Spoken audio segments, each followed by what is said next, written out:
How's it going, everyone? Welcome to the channel. I'm Cliff and this is Tech Endeavor, and on today's video I'm going to share with you how you can get your very first web developer job. Now, these are the steps that I took to get my job, and everyone's situation is different, so what works for me might not work for you, but I wanted to share the steps that I took and how I was actually able to get my first developer job. Let's go ahead and get into the video. I'll share with you my top tips for getting a web developer job.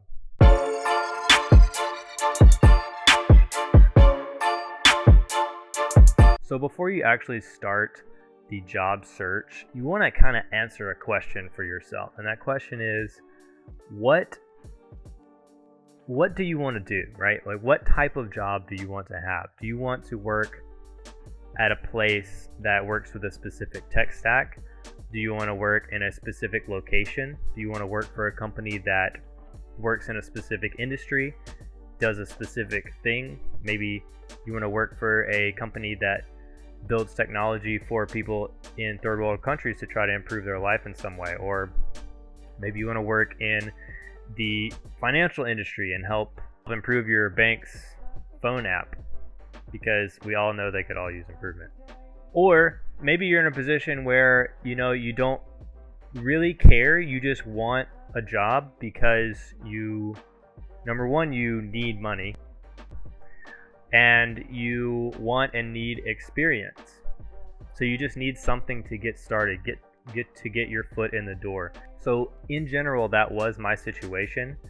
I was kind of in a place where I would take what I could get, because the alternative was to stay in the position in the industry that I was before, and so that just was not an option for me. I just could not do it anymore. So now, that being said, I did have some standards as far as the types of technology that I wanted to work with. They weren't very high, but I do remember actually applying to a place, and they gave me a coding challenge, and I don't remember exactly the tech they were using, but I remember going through this and I was like, I don't even want to solve this problem. If this is at all indicative of the types of things that I would be doing on a daily basis, I want no part of this. So I did have that situation, but for the most part, I was kind of like, whatever openings I can get, whatever opportunities I can find, give it to me, I will take it. After you've answered that question for yourself, that's going to help you a lot in your search. It's going to kind of help you to focus and refine your search. Okay, so the first thing that I started doing was, after getting my actual resume together, is I started actually applying to any and every job that even sounded remotely interesting. And I did that with the mindset of, I just want to get put in a position where I can talk to some people. I can find out if this is a good fit for me. I can kind of assess, where my skills are. I can get feedback from recruiters and from hiring managers and stuff, and get a better picture of where I am, where I think I am versus where I am with the status of the industry. So I kind of, instead of going into it with the mindset of I need this, I have to have this, and really I did. But I tried not to have that mindset. Instead, I kind of went into it with okay, this, no matter what, this is practice, and I'm going to learn something from this. I'm going to learn something about myself. I'm going to learn about how I can improve and make myself better and do this better the next time. And eventually, I will get a position. I didn't like where I was. I was working in a restaurant, cooking in the kitchen. I didn't want to be there. But I figured, hey, I've done this for 8 years. So I can hold out for another few months. I can hold out for another year if I need to. In the meantime, I'm just going to keep applying to places and keep talking to people. And that kind of goes into my next tip, is build up your LinkedIn profile. Now, LinkedIn is actually huge. It's an awesome opportunity for you to meet people in the industry, for you to meet recruiters. You can put your resume on there. You can basically make your profile your resume. You can put all of your projects and stuff you've worked on, and you can be endorsed by other people and that kind of thing. You can take skill assessments. So it's a really awesome platform, And I really recommend like putting some energy into your LinkedIn profile. So once you have your resume and everything uploaded, you have your profile filled out, make sure you set your profile to I'm interested in receiving, or I'm interested in new opportunities. It's something like that. But what that does is that lets recruiters know that you are actually looking for a new position, and so they will start reaching out to you. Now, there's a lot of controversy on how effective LinkedIn recruiters are at actually getting you a position. I think there's a lot of recruiters out there that will probably waste your time, but there's a lot of them out there who can really be helpful for you and probably land you a position. So what I did was I started talking to basically every recruiter that reached out to me. I set up a 10-minute call with them, and I described to them my skills, my experience, and they basically would compare that to the job opportunity that they had available. And even if the job is not right for you, what they'll do is they'll put your name, your profile into their system. So whenever there's a new opportunity that opens up, then they'll reach back out to you. So it's really great to get your name, your profile into a lot of different recruiter systems, because that just opens up your chances of getting a call back whenever there's a new opportunity. So that's what I did.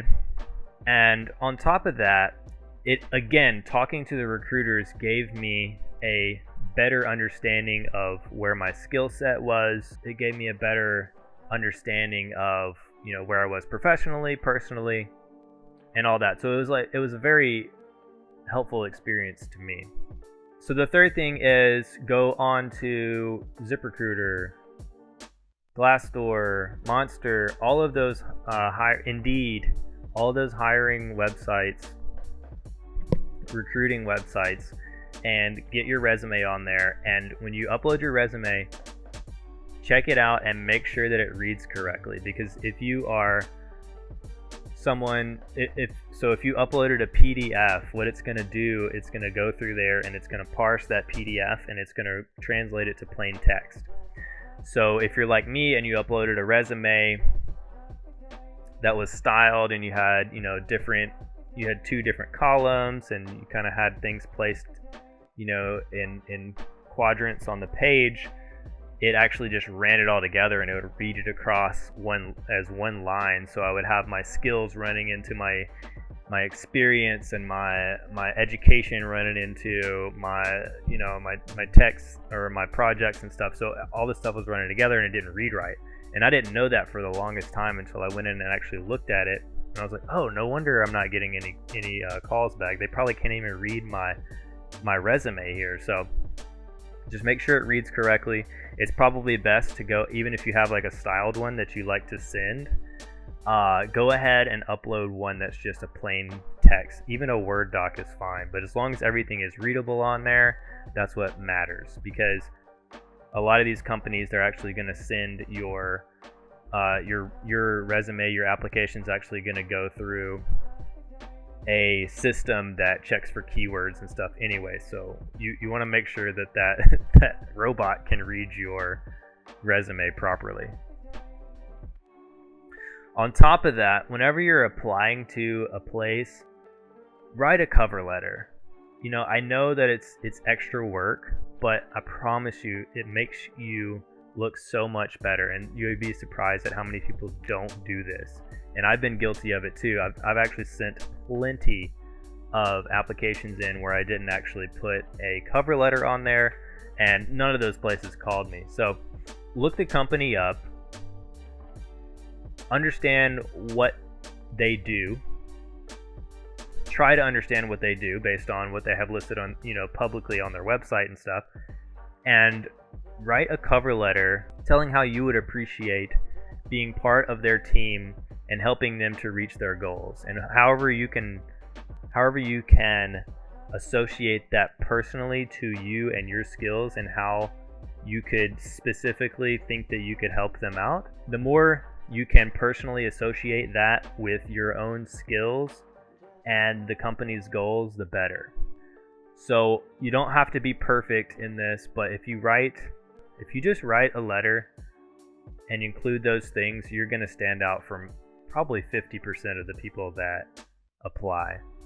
Obviously, if this is a company that's doing something that you're passionate about, this is going to be easy to do. Then the next thing is, when I was applying, I really liked the listings that offered a coding challenge.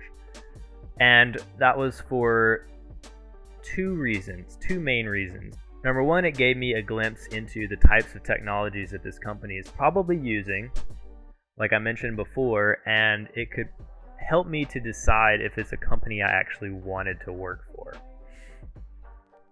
So if the coding challenge, a lot of times companies will actually outsource a solution to a problem through their application process. So they'll put a coding challenge out there, and it'll be a very specific problem, but it's something that they're trying to solve within the company in the most effective way. So they're really kind of farming out solutions through the application process, and call that unethical, I guess, if you want, but it is what it is. And so it gives you a glimpse of like, okay, this might be the type of thing that I'd be working on a daily basis. Do I really want to do this?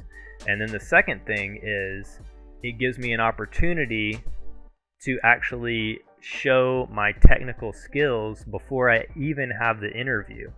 So it feels like it takes off a little pressure, right? I can kind of work on this problem without being in the interview setting and showcase my skills before I even get in the door. So I tend to lean towards those job listings that actually offer a coding challenge for those reasons.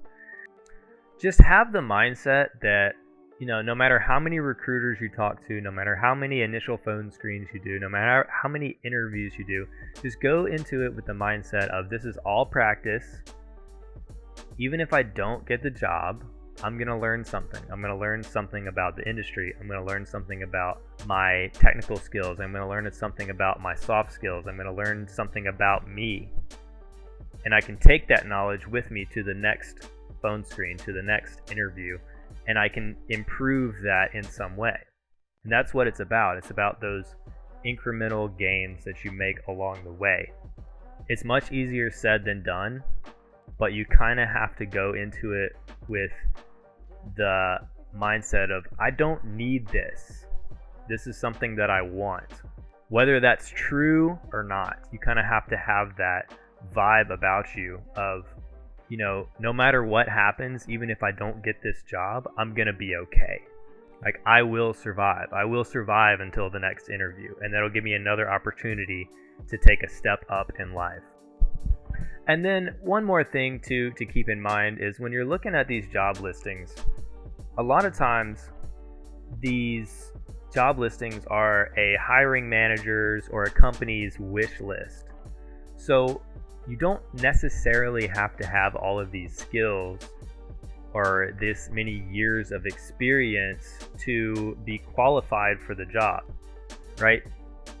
You basically just need to put yourself in a position where you can show and prove, or at least convince, that you would be able to perform the job. You'd be a good fit for the company throughout that interview process. So that's really what it's about. Don't be deterred if you see a listing and you're like, okay, 6 out of 8 of these skills I have, 2 of these I've never even heard of, so I don't want to apply to this. I don't want to look like a bonehead. Well, no, man, apply to that. Because even if you, for example, let's say a company says, we want someone to be proficient in Bootstrap. So I've never used Bootstrap. I've never heard of Bootstrap. What is Bootstrap? I don't know, but I'm pretty good at CSS. I can pretty much style whatever I want using CSS. So you don't have to necessarily have those specific skills. It's more about, do you have the fundamental understandings underneath those technologies? It's like the difference between or I might be really good at React, and JavaScript, but the company uses Vue. It's like, well, okay, I could say, well, I've never used Vue before. I'm really good at JavaScript fundamentals, and I've been working with React for X months, X years, and I know that I could easily learn Vue and perform well at this job. And the final thing, and this is, I guess this is probably kind of obvious, but just keep at it. One of my favorite quotes from Winston Churchill is, "Success is stumbling from failure to failure without any loss of enthusiasm." And I might have butchered that, but something to that effect. Just keep going. You might fail. You're gonna fail. And I realize that now we're in the middle of a pandemic and the market seems to have tapered off a little bit. But the other side of that is, this is the tech industry where a lot of people work remotely anyway. So it's actually one of the industries that's taken the smallest hit through the entire pandemic recession. So just keep at it. Keep developing your skills. And at this point you're probably wondering, like, well, what about a portfolio page, and and that kind of thing. And you know what? I do have a portfolio site, but honestly, I don't think that it changed one thing about me getting my job. Your situation might be different. You might be watching this and you might have gotten hired based on your portfolio, and that's cool. My situation was, no one's ever mentioned my portfolio. No one ever asked me to pull up my portfolio. I was asked to show my resume. I was asked to show the projects that I put on my resume, and that was pretty much it. So that's it. I hope that this video was helpful for you, and if it was, please give it a like. Share it with someone if you think that it would help them as well. Subscribe to the channel if you want to see more videos like this in the future. Also, the custom case is coming. I promise. It's coming. I'm Cliff. This is Tech Endeavor. I'll see you on the next video.